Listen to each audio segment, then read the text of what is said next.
오늘 말씀은 민수기 3장입니다. 40절부터 51절입니다. 여호와께서 또 모세에게 이르시되 이스라엘 자손의 처음 태어난 남자를 1개월 이상으로 다 계수하여 그 명수를 기록하라.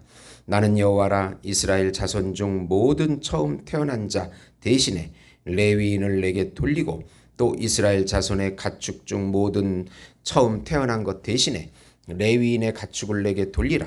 모세가 여호와께서 자기에게 명령하신 대로 이스라엘 자손 중 모든 처음 태어난 자를 계수하니 1개월 이상으로 계수된 처음 태어난 남자의 총계는 22,273명이었더라. 여호와께서 모세에게 말씀하여 이르시되 이스라엘 자손 중 모든 처음 태어난 자 대신에 레위인을 취하고 또 그들의 가축 대신에 레위인의 가축을 취하라. 레위인은 내 것이라. 나는 여호와이니라. 이스라엘 자손의 처음 태어난 자가 레위인보다 273명이 더 많은즉 속전으로 한 사람의 5세겔씩 받되 성소의 세겔로 받으라. 한 세겔은 20계란이라. 그 더한 자의 속전을 아론과 그의 아들들에게 줄 것이니라. 모세가 레위인으로 대속한 이외의 사람에게서 속전을 받았으니 곧 이스라엘 자손의 처음 태어난 자에게서 받은 돈이 성소의 세겔로 1365세겔이라. 모세가 이 속전을 여호와의 말씀대로 아론과 그 아들들에게 주었으니 여호와께서 모세에게 명령하심과 같았느니라. 아멘. 네. 대속의 원리라는 제목으로 은혜를 나누고자 합니다.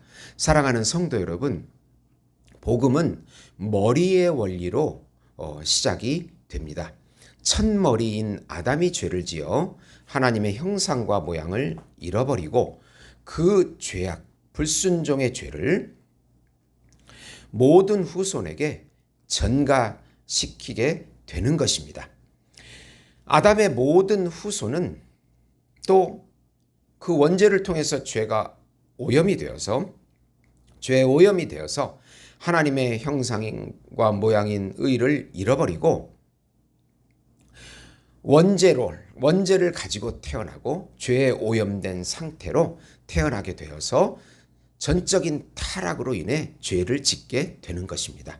그래서 아담 이후의 모든 인류는 자기 중심적이고 자기 욕망적이고 자기 영광적이고 자기 지혜적인 하나님과 영원히 만날 수 없는 타락한 존재가 된 것입니다.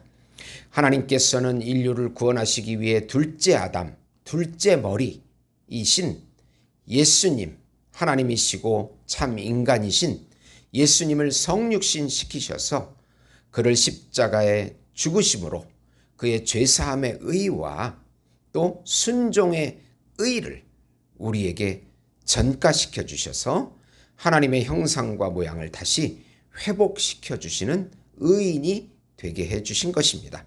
이것을 머리의 원리, 전가의 원리, 대속의 원리라고 합니다. 하나님의 의가 되게 해주시고 하나님의 자녀가 되게 해주시고 새로운 피조물이 되게 해주시고 신인류가 되게 해주시고 하나님의 형상과 모양을 다시 회복시켜 주셔서 다시 누리고 나타내고 또 누리고 나타나게 해준다는 그것이 바로 복음이 되는 것입니다. 대속의 원리는 예수님의 의를 우리의 의로 여겨주시는 구원의 원리이다라는 내용입니다. 우선 만인 제사장인 우리는 성령으로 기름 부음을 받아 예수님을 나타내자. 오늘 말씀은 제사장과 레위인에 관한 말씀입니다. 아론의 자손은 제사장으로 사역하고 레위 지파 자손들은 레위인으로 제사장을 돕는 성막 사역을 감당합니다. 아론의 아들인 나답과 아비후, 엘르아셀과 이다멜은 기름 부음을 받고 거룩하게 구별되어 제사장은 직분을 위임받습니다. 그러나 나답과 아비후는 술 먹고 다른 불로 들이다가 여호와 하나님께 죽게 됩니다. 신약의 우리들은 예수님을 믿고 예수와 연합된 새로운 피조물입니다. 거룩하신 성령으로 기름 부음을 받고 성령으로 예수님을 누리고 나타내는 존재들입니다. 만방의 복음을 전하여 예수 이름을 전하는 사역을 감당합니다. 이것이 우리 삶의 존재 이유입니다. 구약은 모형이고 신약은 실체입니다. 우리는 모두 만인 제사장이 되어 하나님께 영광을 돌리는 직분을 가졌습니다. 두 번째로 하나님의 사역을 잘 나누어 각자의 사역을 감당하라. 제사장은 레위 지파가 시종들게 합니다. 레위 자손은 사실 이스라엘의 장자들을 대신하여 하나님께 드려진 사람들입니다. 출애굽 시에 장자 재앙에서 살아난 장자인 사람과 또 초태생 짐승을 구별하여 하나님의 것으로 지명한 것에 기원합니다. 레위 자손의 이름은 게르손, 고앗, 무라리입니다. 게르손 자손은 7,500명으로 성막 서쪽에서 성막과 휘장과 줄을 관리합니다. 고앗 자손은 8,600명으로 성막 남쪽에서 성소의 기구와 휘장을 관리합니다. 고앗 무라리 자손은 6,200명으로 성막 북쪽에서 널판 기둥 받침을 관리합니다.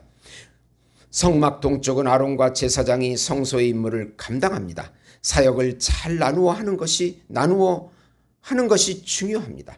우리는 예수님과 연합되어 하나님의 소유가 된 하나님의 자녀입니다. 우리는 교회 사역을 통하여 서로 사역을 나누어 같이 봉사해야 합니다. 사역을 독점하는 것은 여러 가지 문제가 발생합니다. 각자의 사역을 잘 감당할 때 마귀는 물러가고 우리 모두가 하나님의 은혜를 누리게 됩니다. 하나님께서 주신 은사대로 사역을 나누어질 때 평화롭고 모두가 하나님의 영광을 체험하게 되는 것입니다. 세 번째로 하나님께서 예수님의 대속의 원리로 자신의 소유를 삼아주심을 깊이 이해하라. 대속의 원리는 대신 취하는 것입니다. 이스라엘 장자를 대신해서 레위인을 취합니다. 이스라엘의 가축의 초태생을 대신해서 레위인의 가축을 취합니다. 이스라엘 장자가 레위인보다 273명이 많으니 한 사람의 5세겔씩 속전을 받습니다. 5세겔은 노동자 20일치 임금 정도로 한 생명의 값입니다. 예수님께서 가룟유다에게 팔릴 때 은 30에 팔리셨습니다. 한 노동자의 값어치입니다. 대속의 원리는 바로 예수님의 죽음과 부활을 통하여 우리에게 그의 의를 전가시켜셔서 하나님의 자녀로 삼아주시는 것입니다. 대속의 원리는 하나님께서 정하신 구속의 원리요, 머리의 원리요, 전가의 원리입니다. 첫 아담으로 인해 모두가 죄인이 되듯이 둘째 아담 예수님으로 의인의 생명을 누리게 됩니다. 우리 대신 예수님을 취해서 그 의를 우리에게 주시는 그런 대속의 원리입니다. 로마서 5장 18, 19절 보시면 그런즉 한 범죄로 많은 사람이 정죄에 이른 것 같이 한 의로운 행위로 말미암아 많은 사람이 의롭다 하심을 받아 생명에 이르렀느니라. 한 사람이 순종하지 아니함으로 많은 사람이 죄인 된 것 같이 한 사람이 순종하심으로 많은 사람이 의인이 되리라고 말씀하셨습니다. 이런 대속의 원리, 머리의 원리, 전가의 원리는 하나님께서 정하신 구원의 원리입니다. 우리가 이렇다 저렇다 말할 수가 없습니다. 우리의 이성으로 따질 수가 없습니다. 하나님께서 정하신 원리이기 때문입니다. 우리는 그 원리를 그대로 믿고 받고 순종해서 예수님의 의와 평강과 희락을 누리는 그런 삶은 되는 것입니다. 예수님을 누리고 의를 누리고 나타내고 예수의 이름을 전하는 것입니다. 하나님 아버지 감사합니다. 우리 속의 역사는 더러운 영은 예수 이름으로 다 떠나가게 하시고 가난, 질병, 절망, 좌정, 원통, 비통 모든 억누르는 것들은 예수 이름으로 떠나가게 하시고 예수님이 주시는 평강과 안식을 누리는 저희들이 될 수 있도록 축복해 주시옵소서. 철저하게 회개함으로 우리 나라를 살려주시고 교회를 살려주시고 가정을 살려주시옵소서. 예수님의 이름으로 기도드리옵나이다. 아멘.